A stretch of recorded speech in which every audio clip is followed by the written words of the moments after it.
Oka, doon tayo sa paborito kong kapihan.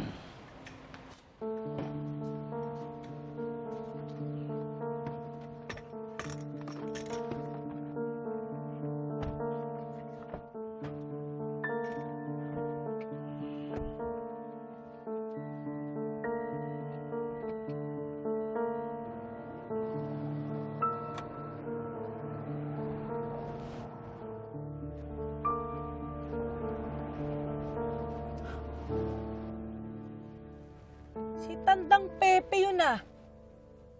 Saan naman kaya balak ng binang kong hilaw na to pumunta?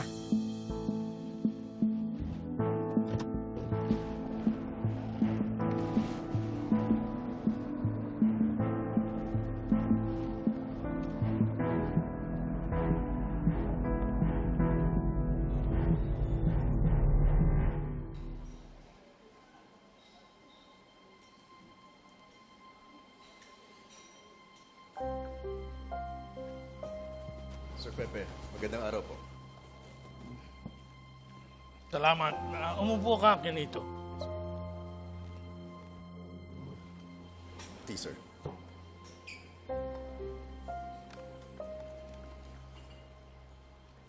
Ito yung buhok na pagkukunan mo ng DNA.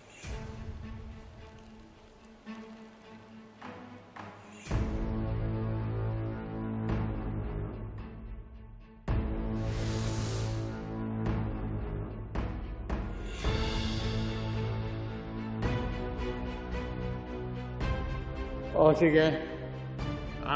Pupuntahan ko naman yung kapatid mo sa East Street, ha? Sige po. Ingat po kayo.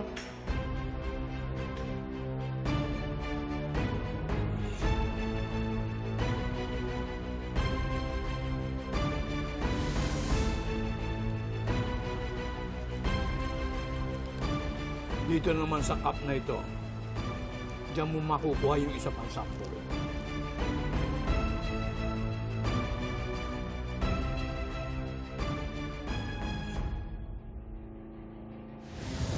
Maraming salamat ako, ha?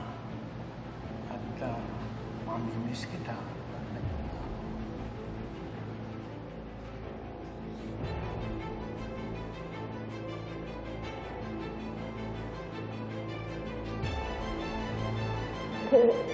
No naman eh.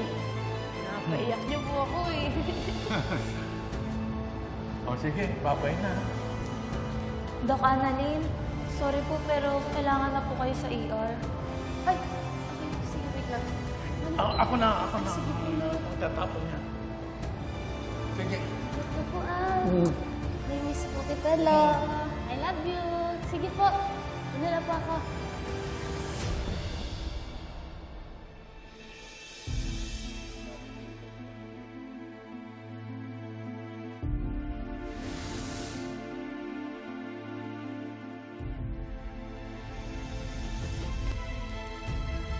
Sir Pepe, I hope you don't mind me asking. Konektado po ba ito sa dating pina-DNA test natin? Hindi. Iba yan.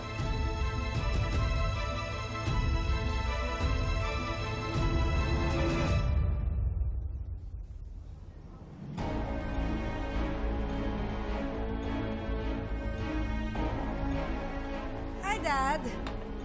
Anong ginagawa niyo rito?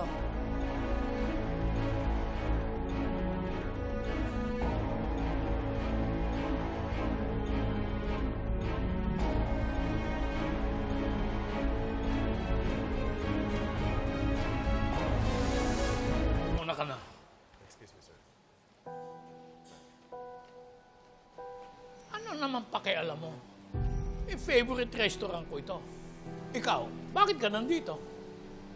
Well, I was supposed to meet a friend here, but I'm early. And since nandito na kayo, would you like to join me? Hindi na.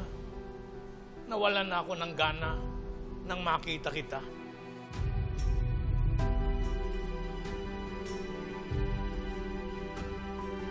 Ano naman kaya ang pinaplano ng matandang yun?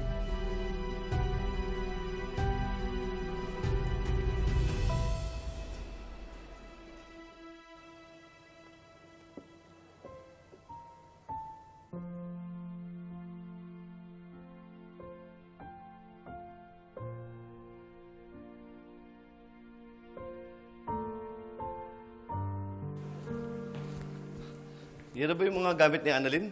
Tara, sakyan natin sa kotse. Carlos, pwede kayang kunin ko to kay Annalyn? Tapos i-display ko dun sa kwarto natin. Tingnan mo. Wag na, Lynette. Baka importante to kay Annalyn. Lalo na pag nami-miss ka niya. Sabagay. Grabe. Ang bilis talaga ng panahon, no?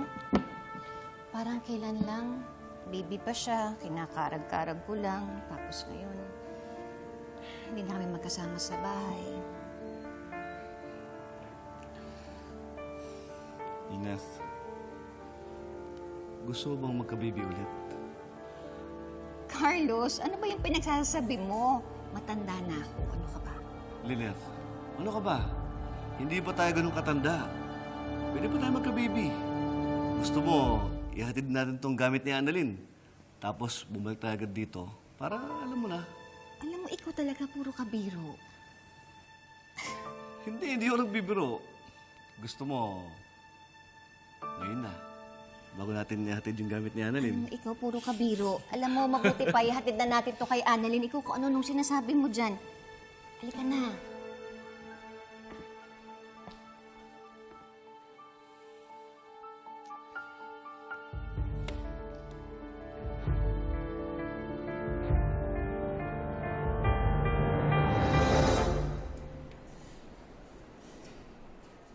Annalyn, gusto mo hatid na lang natin yung jacket sa bahay ng lolo mo? Hindi na. Sabi ni Lolo, dito ka daw dalhin sa Apex eh. May coffee shop nearby. Gusto mo antayin na lang natin dun? Pwede naman. Let's Tara. go. Ako na dyan. Annalyn? Zoe, Anong ginagawa niyo dito sa Apex? wala. Ibibigay ko kay Lolo yung naiwan niyang jacket sa East Ridge. Bakit ano ba pinag-usapan niyo ni Lolo? Bakit kailangan puntahan ka pa niya sa East Ridge? Parang interesado ka. Sagutin mo na lang yung tanong ko. Bakit? Kung ano man yung pinag-usapan namin ni Lolo, sa amin na lang yun. Yeah, Annalyn's right. Baka private yung conversation nila ng lolo niya. And she doesn't need to share it with anyone. Kahit magkapatid pa kayo. Pwede ba? Huwag ka nang makisali dito. Why? Our parents are married now. And we're practically siblings. Wala naman sigurong masama kung ipagtatanggol ko lang si Annalyn sa'yo. Hindi si Annalyn ang kapatid mo. Huh? Why? Because you like her. You like her, di ba? Do you really want to be siblings with her? Paano mo siya niligawan kung magkapatid na kayo? Zoe, magkaibigan kami ni Harry. At wala naman sigurong problema kung tatratuhin namin yung isa't isa bilang magkapatid kasi step-siblings na kami. Kung nainggit ka, ba't di ka nalang makisali? Kapatid din naman kita eh.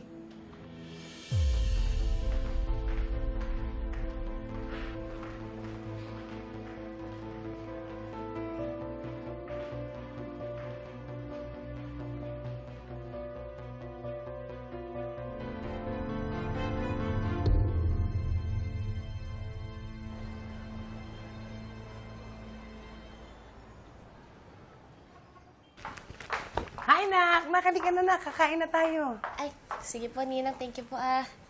Sorry nga po pala sa abala, Ninang. Anong abala ka dyan? Para ka namang ibang tao. Okay lang yon. Ay, teka muna, Nak. Kailan ka nga pala babalik ulit sa bahay nila, Doc Carlos? Eh, ang sabi po sa akin, pag naayos na daw po yung kwarto ko, nakakahiya nga po, Ninang eh. Dahil po sa akin, nasira pa po yung aircon, muntikan pa pong masunog yung bahay ni Doc Carlos. Ano ba yan, anak? No? Parang napakadaming aberya nangyari sa paglipat mo doon, no? Tsaka natulog ka pa sa bodega, naalala ko yon. Parang ayaw ka talagang palipatin doon, no? Ay, siguro naman nagkataon din lang yung mga pangyayaring yon. Kasi sigurado naman ako na magiging masaya si Doc Carlos kapag magkasama na kayo ng nanay mo doon sa bahay niya. Di ba? Oh, Nak, ha? Pag doon ka na nakatira, huwag mo kami kakalimutan, ha? Mamimiss ka namin ni Chang. Ninang naman, syempre po hindi. O, siya, halika na ha. Hintayin kita. Sige Ah, po. sige. Thank you, Ninang.